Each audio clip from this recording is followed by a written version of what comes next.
Welcome back to Wonders of Our Planet. Today we're talking about salt. What do we know about it?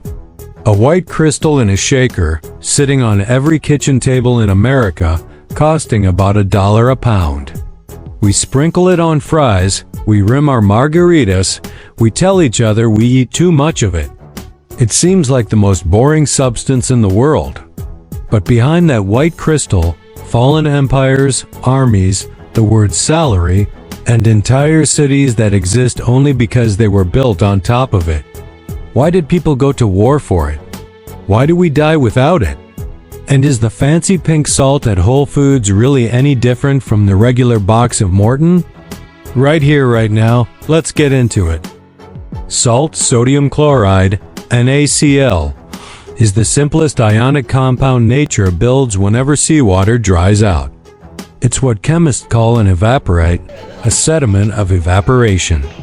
Every grain of table salt is a perfect cubic lattice, with sodium ions on one corner and chloride ions on the next, locked together because they have nowhere else to go. Salt is born two ways. First, the ocean dries, leaving sea salt. Second, an entire prehistoric sea dries up, gets buried under sediment for 200 million years, and ends up as a solid bed of rock salt underground. Then we dig it out like coal, like ore. That's called halite. And under the United States alone, there are enough salt beds to last all of humanity for centuries. Pink Himalayan, gray Brittany sea salt, black Hawaiian, French fleur de sel, kosher salt, smoked Maldon, all of it is the same NaCl, with about 0.5% of mineral impurities. Pink is iron oxide. Gray is microalgae. Black is volcanic charcoal. A gourmet pays 10 times more for 0.1% of trace minerals that, by strict chemistry, shouldn't even be there. There are really only two kinds of salt, sea salt and rock salt. Everything else is branding, texture, and packaging. But there is one variety that genuinely matters: iodized salt.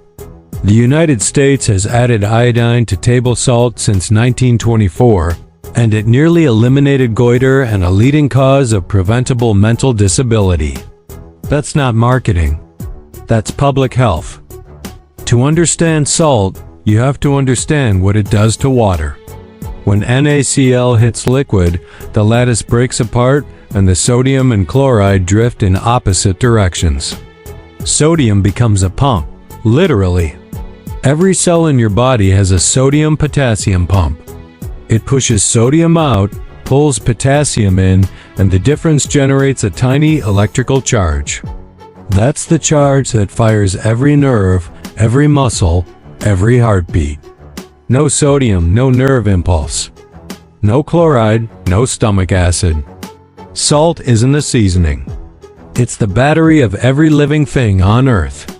That's why deer cross highways to lick mineral blocks. That's why cattle ranchers spend money on salt licks.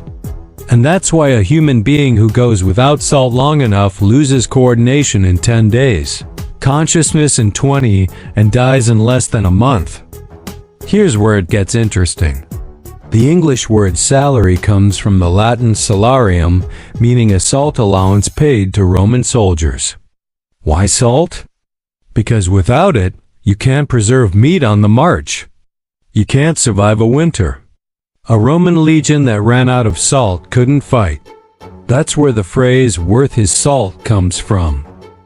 People didn't just trade for salt, they went to war over it. In 13th century Venice, the entire Mediterranean trade was built around the salt monopoly. In China, the salt tax outlasted 5 dynasties.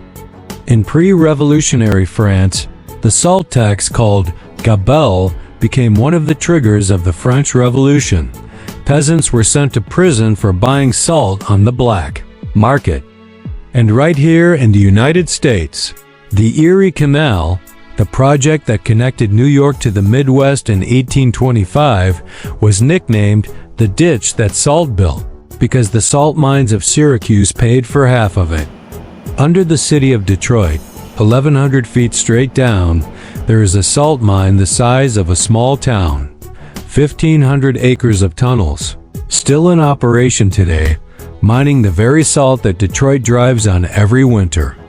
In Poland, the Wieliczka salt mine has been worked continuously for 700 years and contains underground chapels, salt chandeliers, and entire ballrooms carved into the rock. The Austrian city of Salzburg literally translates to Salt Fortress. Mozart was born in a town that existed because of salt. And nearly every one of those mines has Bronze Age tools at its deepest level. The first humans crawled underground for salt more than 3,000 years ago. So what about today? The American Heart Association recommends about 2,300 milligrams of sodium per day. That's a single teaspoon of salt. The average American eats more than 3,400 milligrams, mostly from bread, deli meat, cheese, and fast food. Too much raises blood pressure and strains the kidneys. But too little is also dangerous. Hyponatremia, low blood sodium, causes dizziness, confusion, and seizures. That's why marathon runners are given electrolytes, not just water. The pink salt is healthier than table salt trend doesn't hold up to chemistry. The trace minerals are within rounding error of 0. But iodized salt genuinely matters. Skip it, and the next generation may pay the price. And one more thing. Salt is the most powerful natural preservative on Earth. It pulls water out of bacterial cells and kills them by dehydration. 5,000 years ago, the first human who salted a fish gave humanity its first reliable way to survive winter. Salt teaches us a simple, inconvenient truth. The most important things in life usually sit right under our feet, cost almost nothing, and seem boring, until the day they're gone. Empires fought wars for what now spills out of a paper carton. Cities were founded on top of what we don't even notice on a dinner plate.